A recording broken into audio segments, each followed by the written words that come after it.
السلام علیکم ورحمۃ اللہ، کیسے ہیں آپ سب؟ امید ہے بالکل خیریت سے ہوں گے۔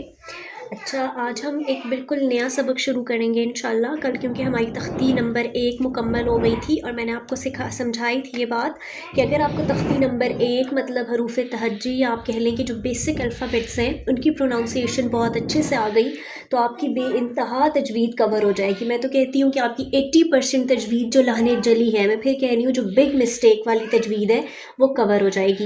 تو اس لیے اس کی پریکٹس آپ نے بہت اچھے سے کرنی ہے۔ اس لیے آج ہم جب حرکت کا سبق شروع کریں گے نیکسٹ ویڈیو میں انشاءاللہ، تو اس سے پہلے ہم جلدی سے اس کی ہلکی سی ریویژن کر لیتے ہیں تاکہ یہ بار بار آپ کی پریکٹس ہوتی رہے۔ بسم اللہ الرحمن الرحیم۔ یہ میں نے ملتے جلتے حروف کو ایک جگہ پہ لکھا ہے اور یہی میں نے آپ کو ہوم ورک بھی دیا تھا۔ اب میں آپ کے سامنے خود اس کو پڑھ لیتی ہوں تاکہ آپ کو صحیح سے سمجھ آئے۔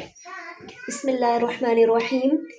تا، تو، ثا، سین، صاد، ذال، ظا، ظا، غاد، حا، ہا، عین، اور یہ تھا حمزہ، عین، حمزہ۔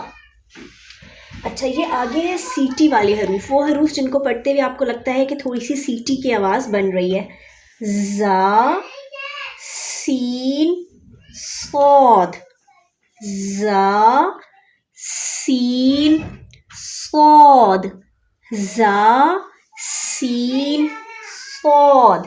اور اس کے بعد آگے ہے ہمارے پاس موٹے حروف، وہ ہے ہمارے پاس خا، صاد، ضاد، طا، ظا، غین، قاف۔